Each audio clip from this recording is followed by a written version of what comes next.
Yo, what's up guys? Sean Kober here of the Live Train Perform podcast. Over the next 2 weeks, while I launch this podcast, I'm going to be dropping one episode per day. Then I'm going to drop back to one episode per week.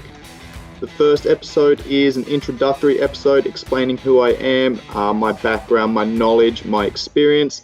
The second episode is all about goal setting. That's going to be followed up by progress tracking, then building habits, doing the things that you enjoy doing, consistency, restricting temptation, meal preparation, accountability, crap foods, getting started and building momentum, along with hierarchy of value, motivation direction, and your environment.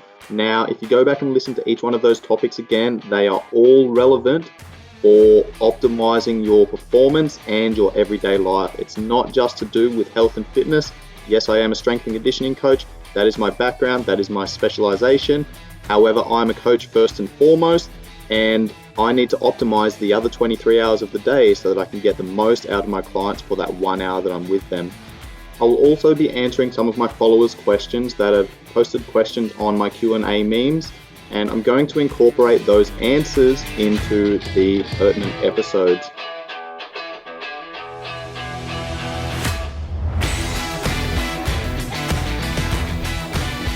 Yo, what is up guys? Welcome to the next episode of the 2-week launch series. In today's session, we're going to be covering off on habits and why habits are so important. Now, it's been shown that up to 50% of our daily decisions are made or determined by our habits. Our habits are essentially these hardwired default patterns that we fall back on when our energy levels are low, when motivation's low, when inspiration and willpower, etc. are low. So we fall back onto these default patterns. Now, these default patterns, our habits, can either be positive in manner or negative in manner. So when we have negative habits, for example, then that's going to sabotage our results. And it doesn't matter what area of life we're talking about. Okay, this could be in relationships. You might constantly see yourself sabotaging your relationship because of these small habits that have become default patterns over time, and you find that you're doing the same thing again and again and again with different partners. This can also be the same with finances. This can be the same with all of your other relationships.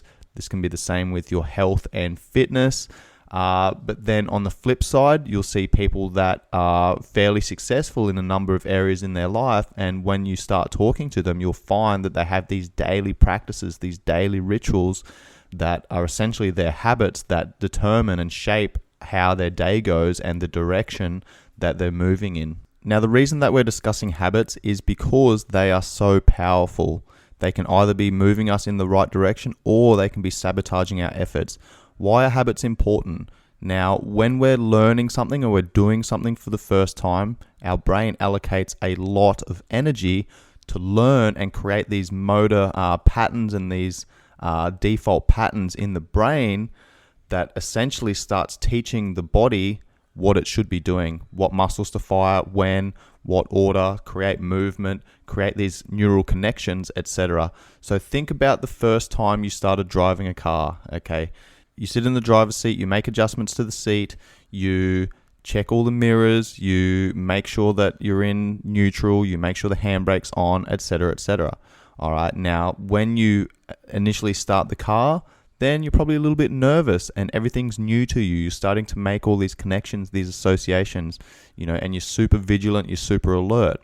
Now, the more and more and more you drive, the more that becomes a default pattern and the less attention you need to pay to this. So think about, I'm sure there's been times, I know I've done this before. I love a good road trip. So whenever I go home to Australia, I've got my car at my mum's place and I love to do a road trip. And sometimes I'll jump in my car and drive 5.5, 6 hours down the road to go and visit one of my best mates. And I'll just listen to podcasts and music and things like that. And I get to my mate's place and I'm like, I don't even really remember the drive much. I remember the podcast because I was paying much more attention to the podcast than I was for driving. It's the same thing with everything that we do. Okay, the more we do something, the more that pattern becomes our default pattern. There was actually an experiment in the 70s, I believe it was, using rats. Researchers surgically emplaced 150 sensors within the rat's skull so that they could measure brain activity. They dropped these rats into this T-shaped maze. And at the start of the maze where they dropped them in, they had a partition there. So the rat literally just sat there until the partition opened. Once the partition opened, there was a big click. The rat started venturing through this maze. On the end, there was a left and there was a right at an intersection. And now on the left side was a block of chocolate. They conducted this experiment 150 times. So the first 50 times or so they went through the maze, there was much more brain activity as the rat kind of bounced around and checked out its environment and scratched the walls and just kind of wandered around and explored. Once it started getting used to the maze, it switched its brain off and the brain activity decreased, and the rat pretty much beelined straight for the chocolate. Now, there was 2 spikes on the brain activity. One was when they heard the click, which was the partition opening. Then the brain activity decreased. The rat went onto its default patterns and it pretty much beelined straight for the chocolate. Once it got to the chocolate, that brain activity spiked again. So what neuroscientists and researchers have actually shown is there's a cue, response, and reward. The cue was the click, which was the partition opening. Then the response was the default pattern that had been ingrained, making its way through the maze. And then the reward was the spike in the brain activity when the rat reached the chocolate at the end. This is now commonly referred to as the habit loop, and we can use these habits to create positive responses. This is a great way of hacking our habits and optimizing our daily life, is by implementing these small rituals and these routines, these positive habits that are going to allow us to allocate energy and resources to other things that are more important in our life. So we can't rely on motivation. We need to rely on these daily positive habits that are going to add up over time. Let's discuss willpower. It's been shown in numerous studies that willpower is finite. We only have a limited amount of conscious decisions that we can make throughout the day. An example that you'll see throughout your own day is you'll typically have a lot more willpower and motivation in the morning, but as the day goes on, as you start tapping into those resources, making decision after decision after decision, then towards the end of the day, that's when you typically start giving into your cravings, and that's where you might make less ideal decisions because you've tapped into your finite resources of your willpower. So a habit is using your willpower to make a decision ahead of time. If this happens, which is the cue, then there's going to be a response, a default pattern that you fall into, an ingrained pattern. Then you have your reward. I've spoken about this in a previous podcast, but an example of this habit loop is instead of getting home from work and sitting on the couch, as soon as you get home, take off your work clothes, put on your training gear, and tell yourself you're walking out the door by a certain time. That simple little habit, that one thing that you're doing of putting on your training gear, kicks off that habit loop. Then you go into your response. So you give yourself that cue or that trigger. Then you go through that default response, which is I'm walking out the door and I'm going to go for a run, or I'm going to go and lift at the gym or whatever. And then you get the reward of the endorphin rush, etc. after training. There's also a neurological component that needs to be spoken about giving yourself that win. Once you walk out the door and you go and train, you feel good about yourself, okay? So setting yourself up for success breeds success.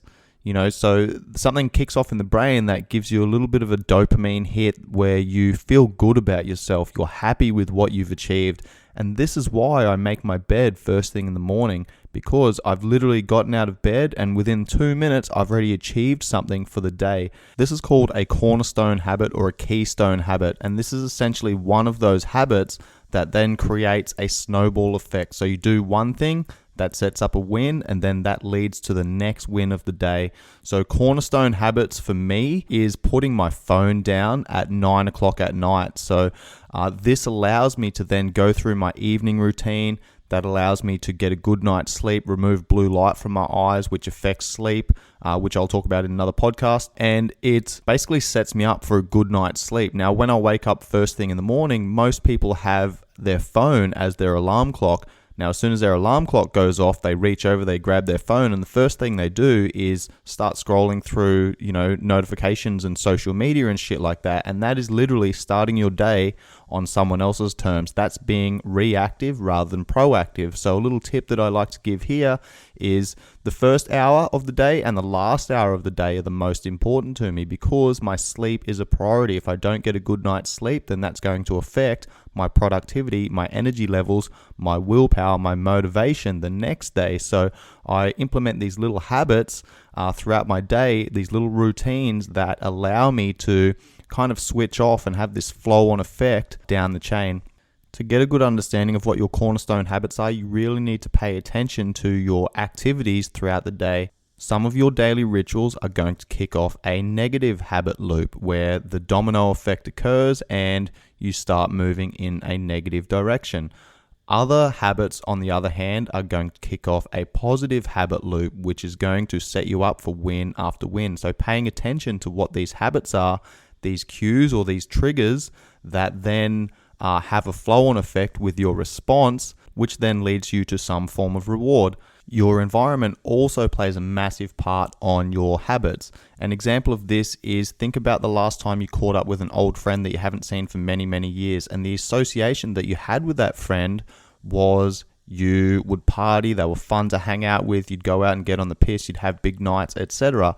Now, every time you see that friend, you've got this association, you've got this pattern that's been ingrained, and it's very, very easy to fall back into those habits. On the flip side, you're going to have some friends that really bring out the best in you, and they want to study, they want to move, they want to do positive activities that allow them to be their best, which then also allows you to be your best. So you are a product of your environment. I'm sure everyone's heard this before, that you are the sum of the 5 people you hang out with the most.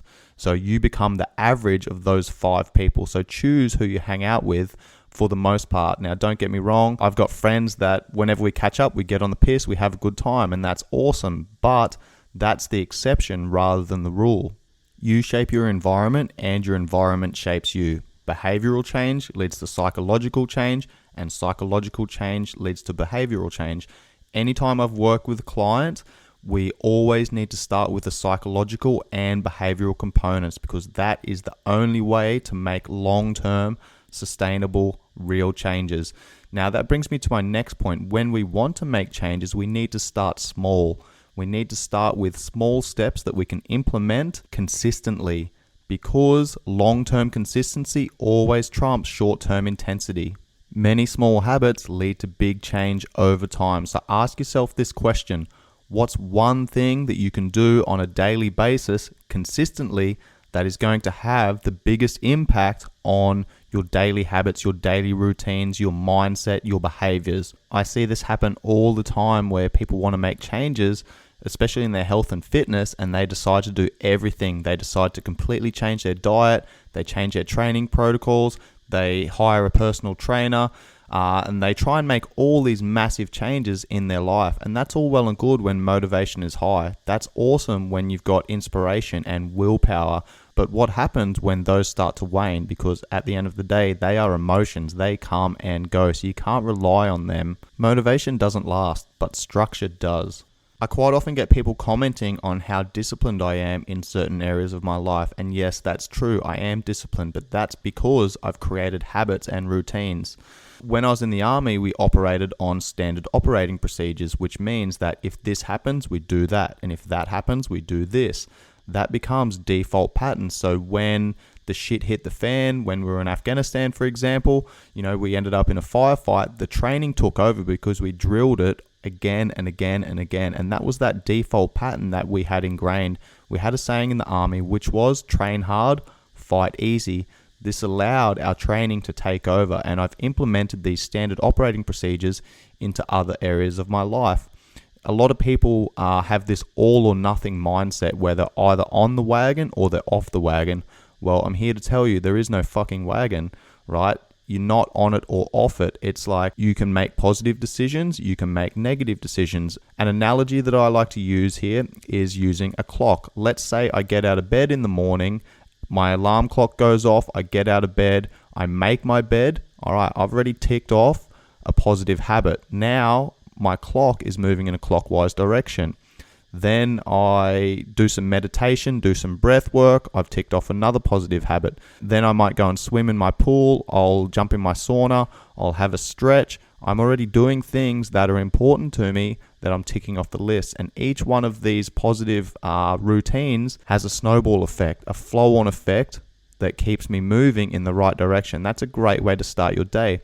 Now think on the flip side, if my alarm clock goes off and I reach over and I grab my phone and the first thing I do is start scrolling through social media and going through notifications, then I end up laying in bed for 30 minutes, then I'm not going to get out of bed. I'm not going to be doing these things like having a good, healthy breakfast, and one poor decision flows on to another poor decision.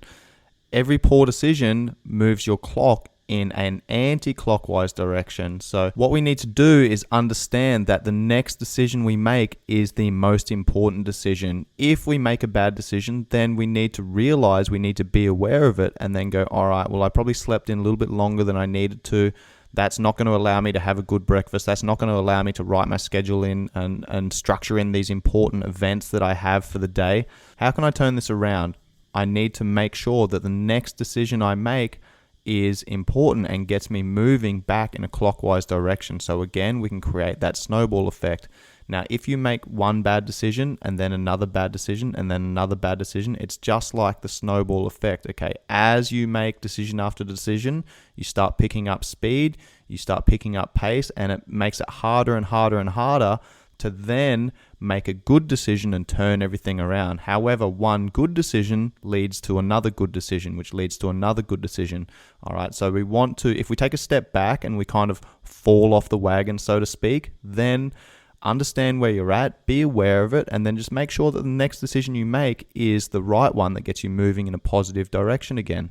I like to use the Pareto principle here, which says that 80% of your results comes from 20% of your effort. So we need to make sure that our 20% of our efforts are being driven in the right direction, that are pushing us in a positive manner towards our goals, towards what we want to achieve, not only for the day, but for the week, for the month, for the year, in different parts of our life, our relationships, our finances, our health, our fitness.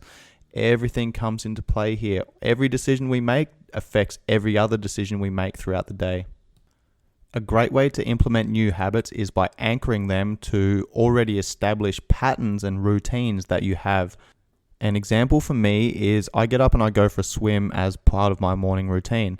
Then I'll go and jump in my sauna. I'm lucky enough to have a sauna at my place, but I'll jump in the sauna after I've had a swim. This is where I'm doing some meditation and breath work. I'll also throw in some stretches here. I'm already going into the sauna, so I may as well add something else that's going to benefit me. So now I've gone for a swim, I've got some movement in.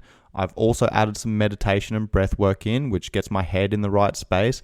Then I'm also doing a stretch, which allows me to loosen up, and I'm taking advantage of the fact that my muscles are warm. I'm breaking a sweat. That's going to make my muscles a lot more pliable, and the meditation actually down-regulates my nervous system, which allows or dampens the signal to my muscles and releases some tone and tension in them. So now I can get a much better stretch and a much more pronounced effect from that. If you'd like to get a little bit more movement in throughout the day, then you might anchor that to something else that you're already doing. One option might be when you're watching Netflix throughout the day, then you might just grab a foam roller and do some soft tissue work, or a massage gun, or you might just go through some static stretches or something like that. You're already watching TV, so you may as well do something else beneficial that's going to aid you. Another way to implement this is if you like listening to podcasts. I love listening to podcasts, and something that I used to do a lot. I haven't really done it as much anymore because my morning routine has changed, but I'll go for a walk in the morning. I'll listen to, say, a 45-minute podcast.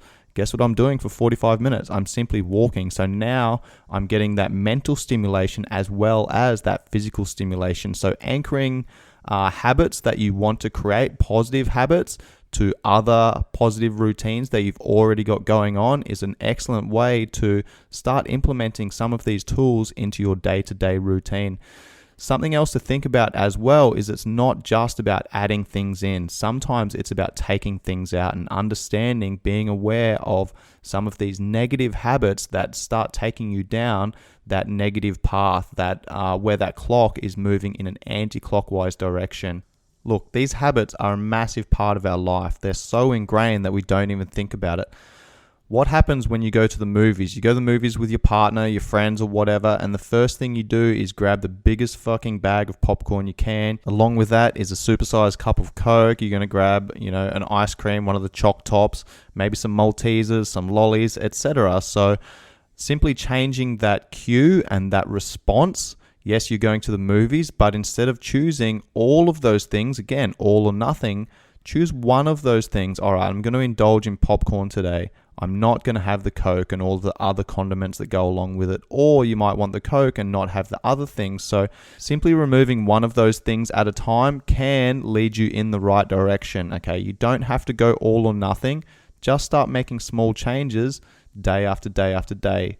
Sometimes it's adding one thing in, sometimes it's taking one thing out. There's an excellent book called The One Thing by Gary Keller. And in this book, he asked this question: what one thing can I do such that by doing it makes everything else easier or unnecessary? Sometimes it's not about doing more and it's about doing less. So what's the one thing that's going to be the biggest game changer for me right now that I can do consistently that makes everything else unnecessary and easier?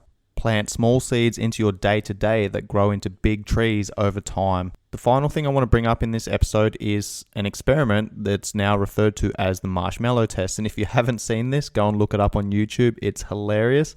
Basically, what they did was they had these small children placed in a room. Now, the researcher went in, was having a conversation with the kids. They had a marshmallow sitting in front of them on a plate. Now, the researcher said, hey, look, I need to leave the room for 10 minutes, but if you don't eat that marshmallow, when I get back, I'll give you another one. And watching the kids' faces, their reactions and how they dealt with not eating this marshmallow or eating the marshmallow is absolutely hilarious. But only 10 to 15% of the children didn't eat the marshmallows. Now, they followed these children throughout their lifetime. I think they followed them for like 15, 20 years or something like that. And what they found was that the children that restricted themselves from eating the marshmallow and were rewarded with a second marshmallow once a researcher returned actually were a lot more successful in their life. They were better friends, they had better jobs, they had better education, they done better at school, they were better with finances and relationships, etc., which is a pretty interesting concept in putting off short-term reward for long-term gain. To recap this episode, our habits play a big part in driving our daily action, either in a positive or a negative manner. So we need to assess our daily habits, our daily routines and rituals, and figure out what's serving us and what's not serving us.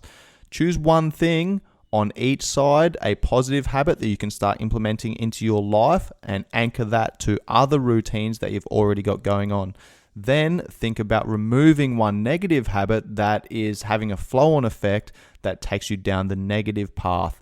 Then start doing this consistently. Once you can do something consistently for a month, then have a look at everything else that's going on and maybe implement one more positive habit and remove one more negative habit.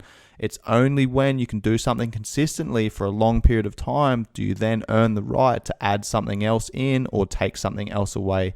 Do one thing at a time, focus on the biggest thing that's going to make the biggest change, be the biggest game changer, and then add upon that once you've built that into your daily habits. In the next episode, we're going to be discussing that exact topic, consistency and doing the things that you enjoy to build that consistency in. All right, see you guys there.